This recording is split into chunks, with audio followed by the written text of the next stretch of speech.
Glória a Deus. Boa noite, paz do Senhor. Amém. Que haja luz. E a luz assim se fez.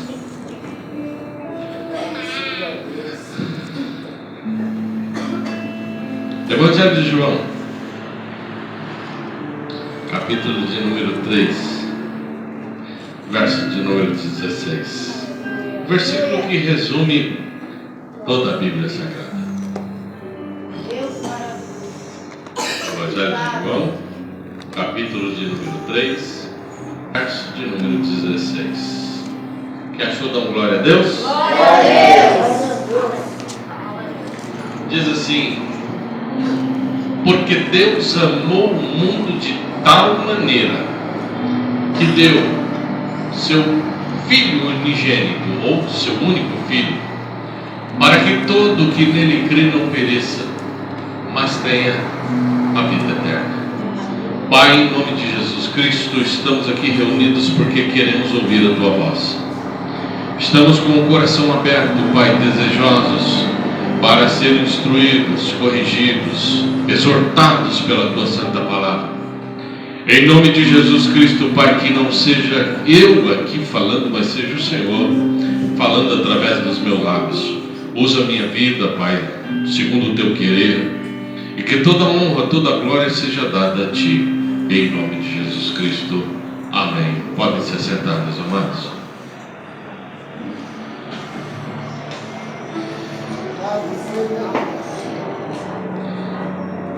Existem algumas coisas que acontecem na nossa vida que a gente fica se questionando por quê? Por quê? Por quê?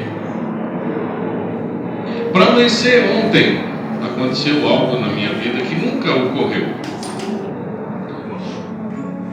Dona Ana acorda pela manhã e pergunta para quem estava pregando. E aí eu disse assim: eu não estava pregando, eu estava dormindo. Ela falou: não, você estava sentado na cama pregando. E ela falou algumas coisas que eu disse. E eu falei: eu não falei isso não lembro disso não. Eu não sou sonâmbulo, nunca aconteceu isso, eu não falo dormindo. Ela falou: não, mas você estava. Eu falei: você não sonhou? Ela: não. Eu ainda falei para você: amor, vai deitar, vai dormir, tá tarde. E aí disse que eu disse assim: vou no banheiro e vou deitar. E aí fui ao banheiro e dormi. Agora, para quem eu estava pregando é um mistério, porque não sei desde ontem, de ontem para amanhecer ontem. Isso está dentro do meu coração. E é um bom sinal, né? Porque às vezes a gente sonha tanta besteira, né? Pensa em tanta besteira. E eu, mesmo dormindo, estava pregando, né? E segundo o relato dela e algumas coisas que ela me disse, pregando até uma mensagem bonita. E desde ontem eu tenho perguntado para Deus: o que é isso? Por que aconteceu isso? Para que aconteceu isso? Ao ponto de acordar ela às 2h17 da manhã, que ela disse que olhou no celular para ver a hora. E eu, desde ontem eu tenho falado com Deus e perguntado qual é o significado disso, porque eu creio que tudo que acontece na nossa vida tem um significado. Pelo menos de instrução, correção, tem que ter.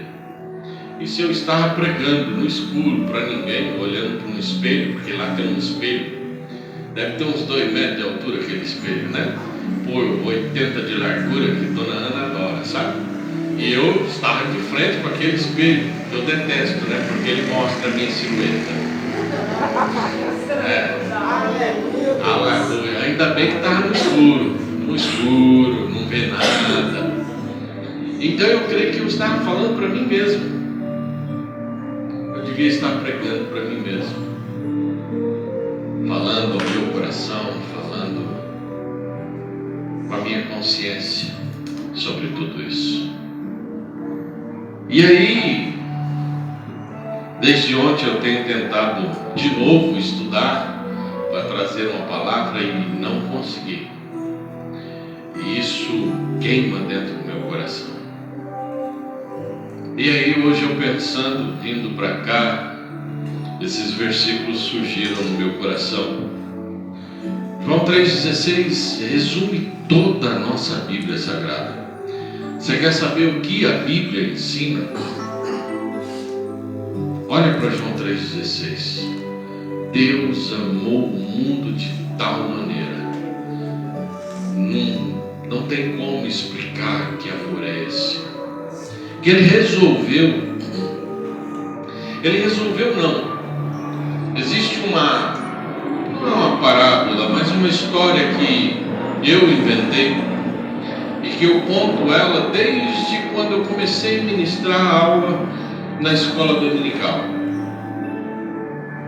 Existia um julgamento em que um grupo de pessoas foram condenadas à morte. E o juiz acabaram de dar essa sentença para esse grupo. Então um desses homens, ali ainda na tribuna, no tribunal, se dirige ao meritíssimo e diz assim: Senhor, nós não somos isso que disseram. Nós temos família, nós temos filho, e não é justo que nós morramos. E aí o juiz, compadecido deles, olha para eles e diz assim: a sentença já foi dada. Para eu libertar vocês, só se alguém aqui se oferecesse para morrer no lugar de vocês. E quando ele terminou de falar, no fundo da tribuna, uma voz diz assim: eu morro. E quando o juiz ergue os olhos para ver quem disse, era o filho dele. E como ele tinha empenhado a palavra dele, ele não pôde voltar atrás. E o filho dele morreu. Jesus Cristo se ofereceu por nós, pela minha vida, pela sua vida.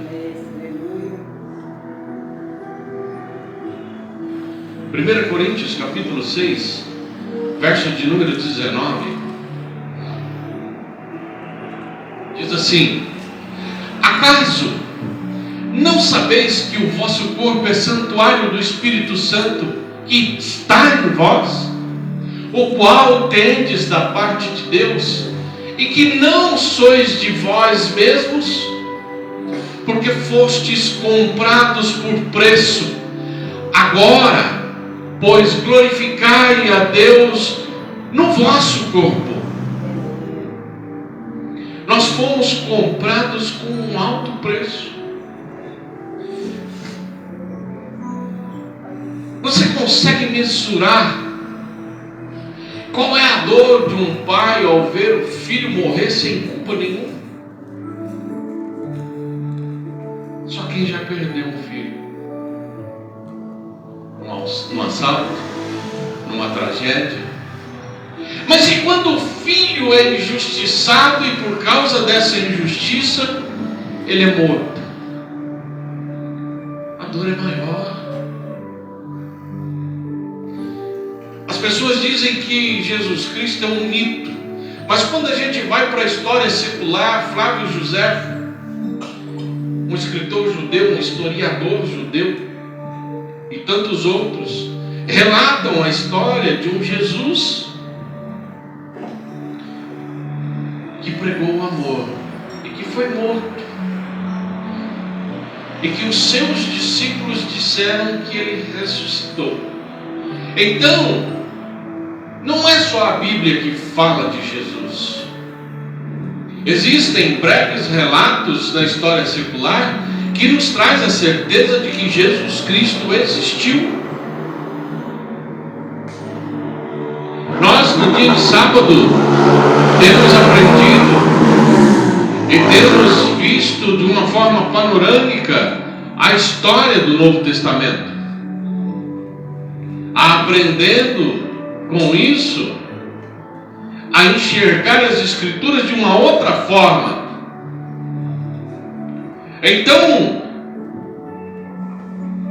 quando você olha para a cruz de Cristo, o que você enxerga nela? Enxerga ela como as instituições antigamente tinham um homem todo ferido, todo fraco, todo machucado e morto na cruz? Você enxerga como um símbolo de vergonha? Porque existem muitos evangélicos, muitos daqueles que frequentam a igreja, mas não falam para ninguém que frequentam a igreja por vergonha. Vergonha de uma cruz. Vergonha de um Deus que se fez homem e que se entregou por cada um de nós.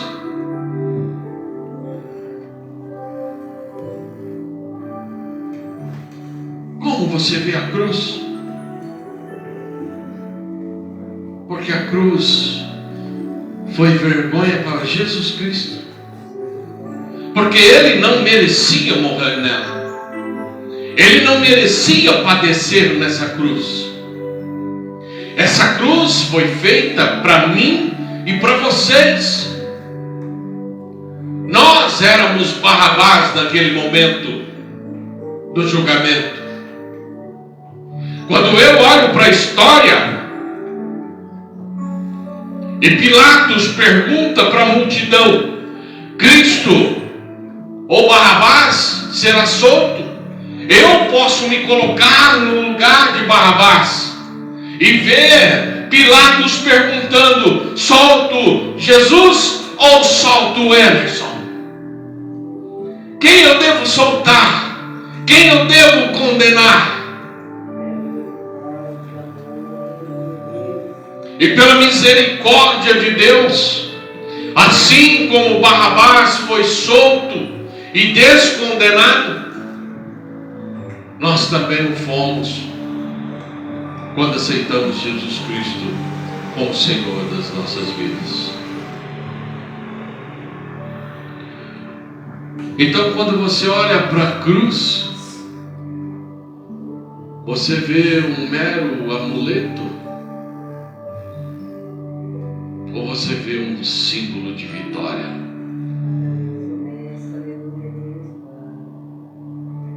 Porque muitos veem a cruz como sacrifício.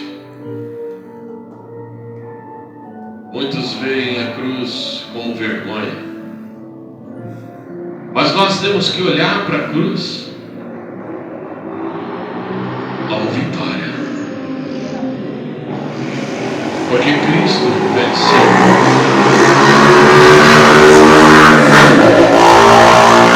E se Ele venceu, nós também podemos vencer. Nós também podemos conquistar.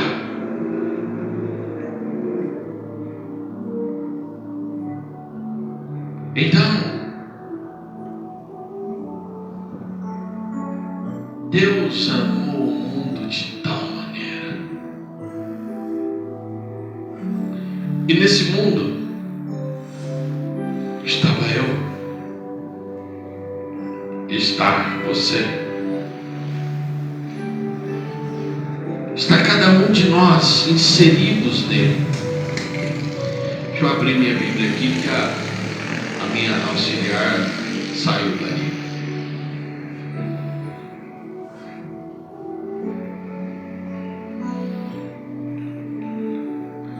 Romanos capítulo 8, versículo de número 31 diz assim: a que conclusão, pois, chegamos diante desses fatos? Quais são os fatos? Se Deus é por nós, quem será contra nós? Eu vejo tantas pessoas de cabeça baixa, se lamentando, resmungando, murmurando, e não se lembra dessa palavra. A que conclusão, pois, chegamos diante desses fatos? Se Deus é por nós, quem será contra nós? Porque se eu e vocês guardarmos no nosso coração essa palavra, muitas murmurações que surgem no dia a dia vão sumir.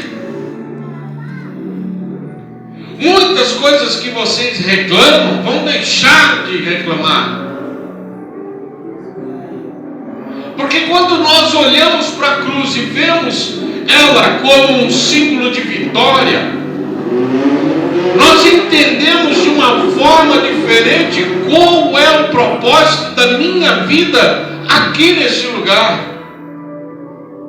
E eu não posso deixar que as tribulações do dia a dia roubem a minha paz. Eu sinto dor, glória a Deus. Se for da vontade de Deus, minhas dores vão sumir. Se não for da vontade de Deus, eu vou continuar glorificando esse Deus, porque Ele amou o mundo que eu estou inserido de tal maneira que deu o seu Filho por amor a cada um de nós. Verso de número 32 continua: aquele que não poupou o seu próprio Filho, mas o entregou por todos nós, como não nos concederá juntamente com Ele gratuitamente todas as demais coisas? Deus não poupou o Filho dele. Se Ele não poupou Jesus Cristo, o que Ele é capaz de fazer por cada um de nós? O que Ele pode nos entregar gratuitamente? Só que muitas pessoas, eu não canso de falar isso. As pessoas tratam o amor de Deus como algo barato, porque é de graça. Tudo que é de graça não tem valor para ninguém.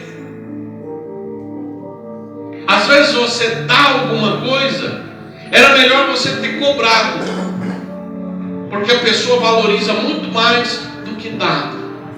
Dado é dado. Deve ter dado, principalmente na nossa cultura, deve ter dado porque não serve mais para nada. E às vezes é um produto muito bom, mas porque foi dado, não é valorizado.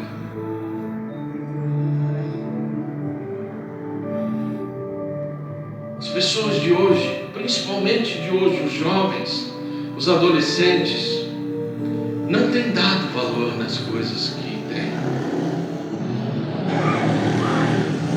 Eu vejo relatos de jovens e adolescentes pensando em suicídio porque não dão valor na vida. Não sabem o que é a vida, porque foi dada de graça. Antigamente, eu não sei aqui em São Paulo, mas na minha terra, eu comecei a trabalhar com 10 anos de idade. E isso ensina a gente a valorizar as coisas. Não é, como diz aí, trabalho infantil, trabalho escravo, trabalho isso. Não. É dignidade. Com 7 anos de idade, minha mãe fazia eu passar pano na casa toda. Na casa toda. E ela era assim, um pano bem molhado, um mais ou menos. E aí você passa um seco para secar tudo. Se não tivesse bom, volta a fazer. Não tinha esse negócio não de, ai, a criancinha vai ficar traumatizada. Bullying, meu pai. Eu estava na 5ª série, eu tinha 11 anos, 10 para 11 anos, quando eu fui para a 5ª série, acho que foi. Os moleques lá da 8ª me via, já corria. Me catavam, me jogavam dentro do urinol do banheiro. Se for no dia de hoje, Que é trauma. Vou me matar. Aleluia. Então, qual é o valor que a gente dá nas coisas? Qual é o valor que a gente dá no sacrifício de Jesus Cristo? Quando a gente olha para a cruz, foi dado de graça para nós. Por isso achamos que não tem valor. E tem muito valor, porque foi pago com um preço de sangue. Um preço que nem ouro, nem prata, nem nada compra. E muitos não entendem o porquê que ouro e prata não compra. Quer ver? Irmã Devanda, se eu te desse 20 quilos de ouro, a senhora entregaria isso, né? Para morrer? 20 quilos de ouro vale muito.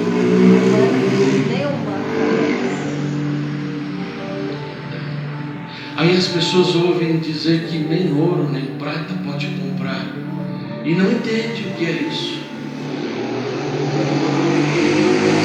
O valor de um sangue é muito alto. É imensurável o valor de um sangue. Nenhum pai, nenhuma mãe, pai e mãe, estou falando pai e mãe, não estou falando animal não, porque tem uns animais aí na terra, não venderia seu filho. Então qual é o valor que eu dou na cruz? Que valor você dá na cruz? Quando você olha para a cruz, você vê o quê? Jesus todo machucado, ferido, morto. Você vê vergonha? Ou você vê vitória? O que você vê quando olha para a cruz? Porque o que você vê é aquilo que você vai transmitir. Se você vê derrota, você vai transmitir derrota. Se você vê vergonha, você vai transmitir vergonha. Mas se você vê vitória, você vai transmitir vitória. Versículo 33, Paulo continua: quem poderá trazer alguma acusação sobre os escolhidos de Deus? Quem é escolhido de Deus? Nós somos escolhidos de Deus. E muitas vezes deixamos as acusações do dia a dia chegar até o nosso coração. É Deus quem nos justifica. Apesar de todas as acusações, apesar de todos os pecados que eu posso ter cometido na minha vida, eu sou justificado pela morte de Jesus Cristo na cruz, e nenhuma condenação há sobre a minha vida mais. Quem nos condenará? Foi Cristo Jesus que morreu, e mais, Ele ressuscitou dentre os mortos e está à direita de Deus e também intercede por nós. 35. Quem nos separará do amor de Cristo? Será a tribulação, ou a ansiedade, ou a perseguição, ou a fome, ou a nudez, o perigo, ou a espada? Quantas vezes deixamos de amar Jesus Cristo por causa dos problemas do dia a dia, por causa das tribulações, por causa das acusações, por causa das contendas, sem lembrar desse texto maravilhoso que Paulo deixou para nós? Como está escrito: por amor de ti somos entregues à morte todos os dias, fomos considerados como ovelhas para o matador. Contudo, em todas as coisas somos mais que vencedores por meio daquele que nos amou. Portanto, estou seguro de que nem a morte, nem a vida, nem os anjos, nem os demônios, nem o presente, nem o futuro, nem quaisquer poderes, nem a altura, nem a profundidade, nem qualquer outra criatura poderá nos afastar do amor de Deus que está em Cristo Jesus, nosso Senhor. Então, quando você olha para a cruz, você vê o quê? Quando você participa de um memorial desse, você lembra do quê? De um Jesus Cristo derrotado? Não! Temos que lembrar de um Jesus Cristo que venceu e que diz que nós somos mais que vencedores. Você é mais que vencedor. Eu sou mais do que vencedor. Porque nenhuma acusação mais há sobre mim. Eu fui justificado e regenerado, porque Deus amou o mundo de tal maneira que deu seu Filho único, para que todo aquele que nele crê não pereça, mas tenha a vida eterna. Que Deus os abençoe, em nome de Jesus Cristo.